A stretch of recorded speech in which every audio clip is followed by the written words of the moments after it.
Good morning student, कैसे हैं आप लोग? ठीक है, उम्मीद करता हूं मैं भी ठीक ही हूं और आप सब भी ठीक होंगे। मेरी दृष्टि है जिसको आपने लाइक और सब्सक्राइब कर रखा है और बहुत ढेर सारा अपना प्यार दिया है। मैं ये चाहता हूं कि अब मैंने जो एक नई सीरीज शुरू की है जिसका नाम वंदे भारत सीरीज है। क्या नाम है इसका? वंदे भारत सीरीज है। अब इस वंदे भारत सीरीज के अंदर मुझे क्या करना है, आपके 30 दिन लेने हैं और इन 30 दिनों में मुझे 30 सवाल इंपॉर्टेंट कराने हैं। और मेरा मकसद क्या है, 30 दिनों में 30 सवाल कराने के बाद आपके 70 में से 70 मार्क्स को दिलाना, वो कैसे आना है।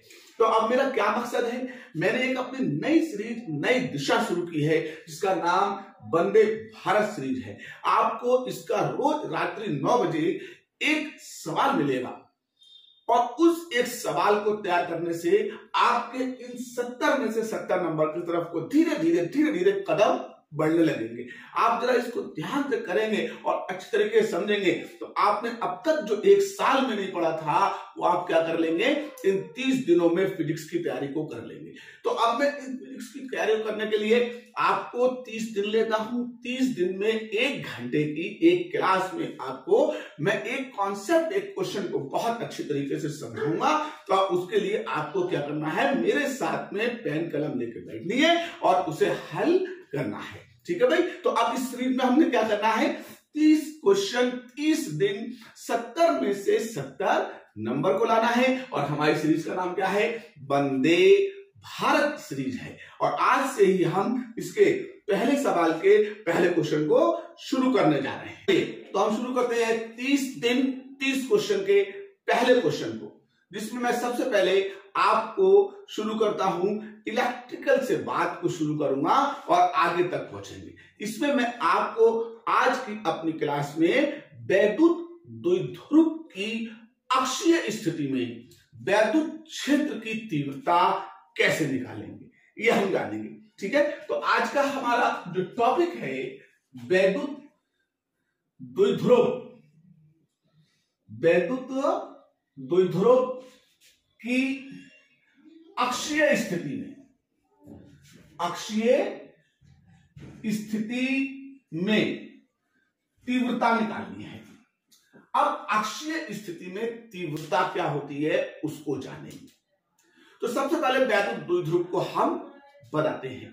तो मैंने क्या किया, ठीक है, इधर निकल जाए या इधर निकल जाए, तो ये कहलाएगी वैद्युत द्विध्रुव की अक्ष। और अक्ष पर अगर कोई बिंदु स्थित है तो ये उसकी कहलाएगी अक्षीय स्थिति कहलाएगी। अब मुझे क्या करना है, इस अक्षीय स्थिति को समझने के लिए मैंने वैद्युत नाम दिए, इसके सिरों को नाम ए दिया और बी दिया। इसके बाद जो अक्ष पर बिंदु है उसे नाम मैंने पी दे दिया। ये इसका नामकरण हो गया। वैद्युत द्विध्रुव के मध्य बिंदु को हमने ढूंढा और अब मध्य बिंदु को मैंने नाम ओ दे दिया। अब मैंने क्या, ए से बी तक वैद्युत द्विध्रुव की लंबाई एल है और ओ से बी तक भी एल है, यानी कि इसकी कुल लंबाई 2l हो गई। अब जो अक्षीय स्थिति में स्थित बिंदु है, मैंने वहां तक की दूरी को, यहां तक की दूरी को मध्य बिंदु से स्मॉल आर का नाम दे दिया है। तो स्मॉल आर क्या है, जो द्विध्रुव की अक्ष पर बिंदु आवेश स्थित है, उस बिंदु आवेश तक की दूरी है, ये स्मॉल आर है। अब मुझे क्या करना है, ठीक है, व्यंजक को निकालना है। तो मैं क्या करूंगा, ठीक है, तीव्रता निकालने के लिए आवेश और आवेश से दूरी चाहिए।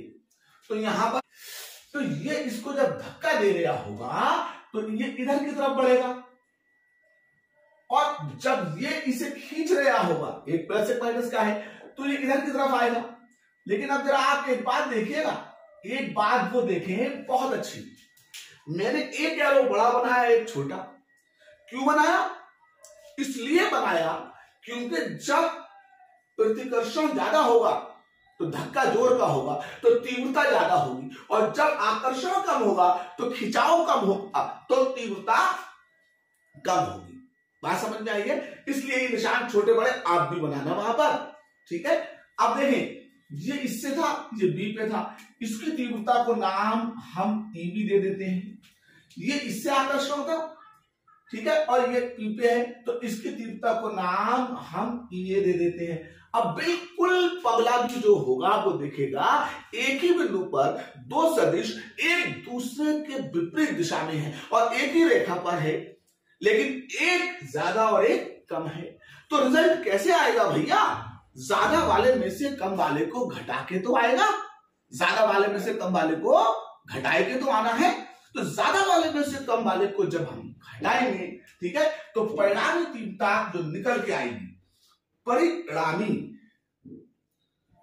तीव्रता जब आप निकालेंगे तो आप क्या करेंगे? ई को निकालेंगे। तो ज्यादा वाली ईबी है, उसमें से ई ए को घटा लीजिएगा। ज्यादा वाली ईबी है, उसमें से ई ए को घटा लें। अब जब घटाया तीव्रता का सूत्र, तो इधर देखिए भाई, 1/4 पाई एप्सिलॉन 0 के इंटू क्यू अपॉन में आर। तो क्यू, अब आर कितना? आर माइनस एल, और तीव्रता पे स्क्वायर होता है, माइनस का निशान, फिर से इसकी जगह 1/4 पाई एप्सिलॉन 0 के इंटू क्यू अपॉन में आर प्लस एल का स्क्वायर हो गया। तो जरा देखें भाई, बहुत ध्यान देंगे, बहुत ध्यान देंगे। तो आर माइनस एल का होल स्क्वायर, क्योंकि ये दूरी थी, आर प्लस एल का होल स्क्वायर, क्योंकि अब दूरी इतनी थी। तीव्रता के सूत्र लगा दिया हमने। अब क्या किया? आप जरा देखें ध्यान को कि 1/4 पाई एप्सिलॉन 0 के फैक्टर को कॉमन लिया, साथ में हमने क्यू को भी कॉमन ले लिया। तो ब्रैकेट में हमारे पास क्या बचा बच्चों? 1/r माइनस एल का होल स्क्वायर माइनस 1/r, ठीक है, 1/r प्लस एल का होल स्क्वायर बच गया। तो ये दो चीजें बच गई। अब बाहर तो यही चलेगा, अंदर क्या करेंगे हम? अंदर 1/4 पाई एप्सिलॉन 0 के ऐसे लिखेंगे, क्यू भी ऐसे लिखेंगे। अंदर के फैक्टर को एलसीएम ले लीजिए, आर माइनस एल है और आर प्लस एल है। अब R minus L, R plus L दोनों पे क्या है? स्क्वायर है। तो आप मिला के इस पे क्या लगा दे? होल स्क्वायर लगा दे। एलसीएम में क्रॉस मल्टीपल डाल दे। जब क्रॉस मल्टीपल डालेंगे तो यहां पर आर प्लस एल का होल स्क्वायर आएगा, माइनस का निशान, इसमें आर माइनस एल का होल स्क्वायर आएगा। और जब ये आ जाए, अब आपका काम 8वें क्लास पे आ गया। क्यों? ए minus B, A plus B, एक बार जुड़े एक बार घटे हैं, और ए प्लस बी का होल स्क्वायर, ए माइनस बी का होल स्क्वायर। ब्रैकेट खोल लीजिएगा, और ब्रैकेट बार खोलने में कितनी देर लगती है उसे देखिए। ई ऐसी रहेगा, 1/4 पाई एप्सिलॉन 0 के ऐसे रहेगा, क्यू भी ऐसी रहेगा। अब ब्रैकेट बार खोले तो अब ये ए स्क्वायर प्लस बी स्क्वायर और प्लस 2ab से ये खुल गया। ए की जगह आर और बी की जगह एल, माइनस का निशान है, तो माइनस के निशान से ब्रैकेट खोलेंगे तो अब क्या करेंगे? अंदर के निशानों को पलट देते हैं, ठीक है। तो फिर क्या होगा आपका? ठीक है, R square minus L square और प्लस 2rl हो जाएगा। और नीचे, ठीक है, A minus B A plus B के अकॉर्डिंग, ठीक है, A square minus B square, यानी कि ए की जगह पे आर रिप्लेस है और बी की जगह पे एल है, तो आपका क्या हो जाएगा? R square minus L square का होल स्क्वायर हो जाएगा। अब देखिएगा क्या क्या कैंसिल, आर स्क्वायर से आर स्क्वायर, क्यों? टाटा, प्लस माइनस काटा, तो एक प्लस का एक माइनस का कैंसिल हो गया। अब ये दोनों है प्लस के, तो इन्हें क्या करेंगे, इन्हें आपस में लेंगे और हम जोड़ लेंगे। तो ऊपर कितने, 2 और 2 4, आर और एल हो गया। और नीचे देखेंगे क्या बचा हमारे पास, आर स्क्वायर और माइनस एल स्क्वायर का होल स्क्वायर बचा। अब देखिए तो 4 है, उसे हम क्या करेंगे, ठीक है, 1/4 पाई एप्सिलॉन 0 के लिखेंगे। क्यों, अब 4 के 2 यहां लिखे मैंने और 2 यहां लिखे, तो 2 दूनी 4। अब एल यहां लिखे और आर यहां लिख दिया, नीचे R square minus L square का होल स्क्वायर लिख दिया मैंने। अब जब इतना लिख दिया है तो अब मैं देखिए करना क्या चाह रहा हूं, करना ये चाह रहा हूं मेरे बच्चों, मेरे प्यारों, मेरे दिल के टुकड़ों, हजारों, मैं ये करना चाह रहा हूं क्योंकि Q इंटू 2L, ठीक है, according to the definition of electric dipole, वैद्युत द्विध्रुव की परिभाषा ये हमसे कहती है वैद्युत द्विध्रुव में से किसी एक आवेश के मान और उसकी कुल लंबाई का गुणन द्विध्रुव का आघूर्ण कहलाता है और उसे कैसे P से रिप्रेजेंट करते हैं। तो इसकी जगह पर ये जो इतना फैक्टर आया है, ये फैक्टर आया है, तो इसे आप क्या लिखेंगे, P के बराबर। तो इंटेंसिटी जो आएगी 1/4 पाई एप्सिलॉन 0 के इंटू 2PR, प्यार इंटेंसिटी PR आएगी। तो अब नीचे क्या रह जाएगा, नीचे आपका R square minus L square का होल स्क्वायर रह जाएगा। तो सही मानों में बिल्कुल ठीक ठीक तो डेरिवेशन ये है। अब भैया बारात आगे जाएगी और जब बारात आगे जाएगी तो खास खास लोगों को लेके जाएंगे और जो छोटे मोटे हैं उन्हें छोड़ देंगे। यानी कि अब हमारे पास 2 दूरियां हैं, एक दूरी R है और एक दूरी L है। तो R और L में कौन प्रभावशाली है, R। L क्या है, छोटी सी है। तो आप क्या करेंगे कि R is very very greater than किसके, L के।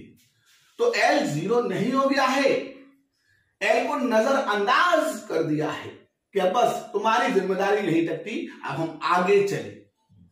तो L को आप, ठीक है, नजरअंदाज करने का मतलब आगे साथ लेके नहीं जाएंगे, तो आगे के लिए उसका मान क्या कर देंगे, हम 0 कर देंगे, तभी हम यहां पर रखेंगे। तो L का मान 0 रखेंगे, 0 हो जाएगा। अब बचेगा क्या, आर स्क्वायर, और आर स्क्वायर का भी क्या है, होल स्क्वायर। अब स्क्वायर का स्क्वायर घातों की घातों से गुणा हो जाती है, तो घात कितनी हो जाएगी, 4 हो जाएगी।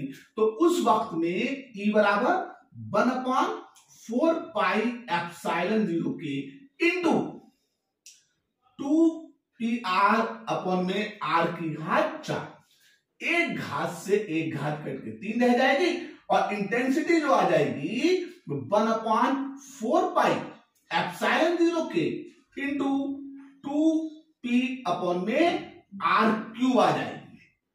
इसको आप अच्छी तरह से सजा लेंगे और सजाने के बाद बोर्ड पे जगह कम है, आप इसके नीचे बोर्ड की कॉपी में परीक्षा में जो आपको पुस्तिका मिलेगी, लिखने के लिए कॉपी मिलेगी, उसके नीचे लिख देंगे यही वैद्युत द्विध्रुव की अक्षीय स्थिति में स्थित बिंदु पर वैद्युत क्षेत्र की तीव्रता का व्यंजक है।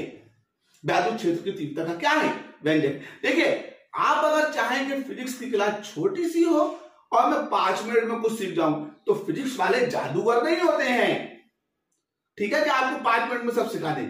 भाई टाइम तो लगेगा, एक एक बात को समझना है, ठीक है। तो आज सुपर 30 के अंदर वंदे, ठीक है, भारत सीरीज के अंदर हमने जो है वो पहले दिन का पहला क्वेश्चन करा है वैद्युत द्विध्रुव की अक्षीय स्थिति में स्थित बिंदु पर वैद्युत क्षेत्र की तीव्रता ज्ञात करना। तो इसके लिए हमने क्या किया है, सबसे पहले एक बार फिर रिवीजन मारते हैं, और वो रिवीजन क्या है, मैंने एक वैद्युत द्विध्रुव बनाया।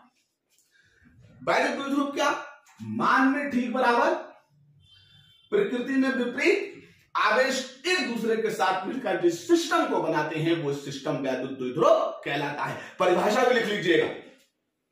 उसकी लंबाई 2l ली, मध्य बिंदु उसका ढूंढा, मध्य बिंदु से l इतने और l उतने हो गई। अब मध्य बिंदु से एक और अक्ष निकाली और अक्ष पर स्थित बिंदु की दूरी p ली, r ली मैंने और बिंदु p तक की।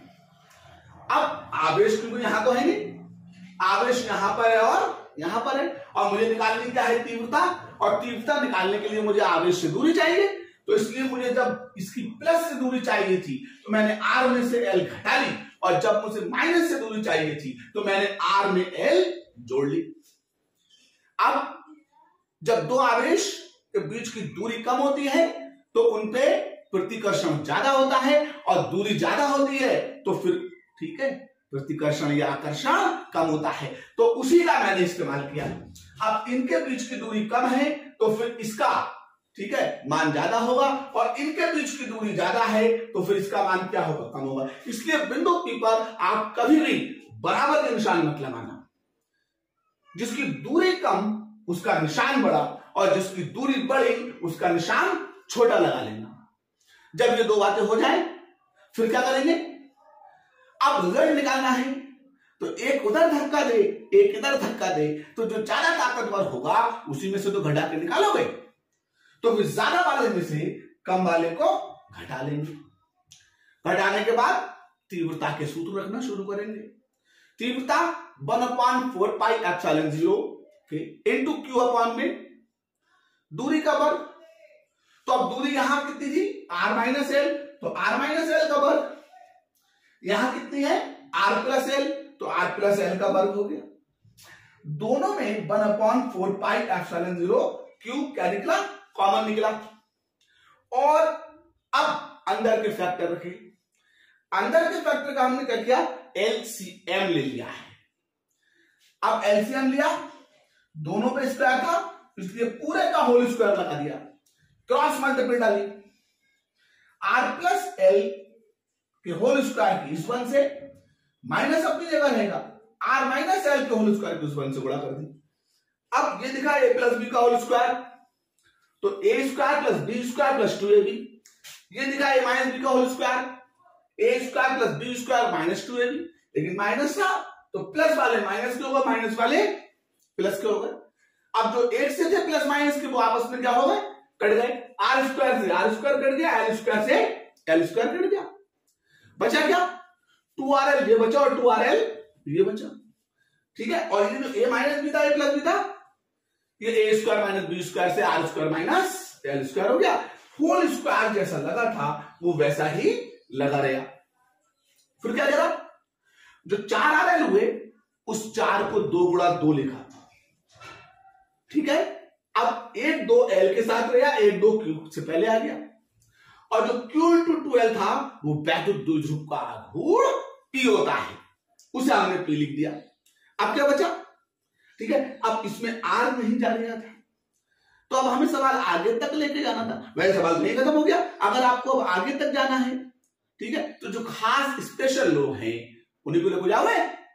अब स्पेशल कौन, r और l में चित्र में देखें कि द्विध्रुव छोटा सा, जैसे NaCl का एक अणु द्विध्रुव है तो बीच की दूरी क्या होगी, और भी कम होगी।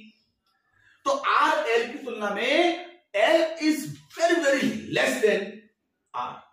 देन अब उसके टाटा बाय बाय करके L को यही छोड़ के चलेंगे, सिर्फ किसे लेके चलेंगे R को, तो L को 0 कर देंगे। 0 हो गया, क्या बचा R स्क्वायर का भी होल स्क्वायर, 2 दूनी 4 हो गई, 4 में से एक घात कम कर देंगे। तो फिर वैद्युत द्विध्रुव की अक्षीय स्थिति में अक्ष पर स्थित जो बिंदु है उसकी तीव्रता का सूत्र E बराबर 1/4 pi epsilon 0 K into 2p upon में r क्यूब आ जाएगा। एक काम बहुत जरूरी याद रखना, जो भी आर्टिकल करना उससे पहले जब खत्म करना तो आखिर में न्यूटन प्रति कूलाम इसके मात्रक को जरूर लिख के आना। मात्रक भौतिक राशि के डीएनए होते हैं जो ये बताते हैं कि भौतिक राशि कौन सी है। तो उम्मीद करता हूं कि सुपर 30 के पहले क्वेश्चन को आपने आज तैयार कर लिया होगा और अच्छी तरीके से हर दिन रात्रि 9 बजे आपके पास एक अपडेट आएगी, उसे आप तुरंत खोल के देखें और भौतिक विज्ञान की 12वीं की परीक्षा 2025 की जबरदस्त तैयारी करें। ठीक है, वंदे भारत की सीरीज थी, इसलिए भारत का बंदा आपसे वंदे मातरम करके अलविदा लेता है। जय हिंद, जय भारत।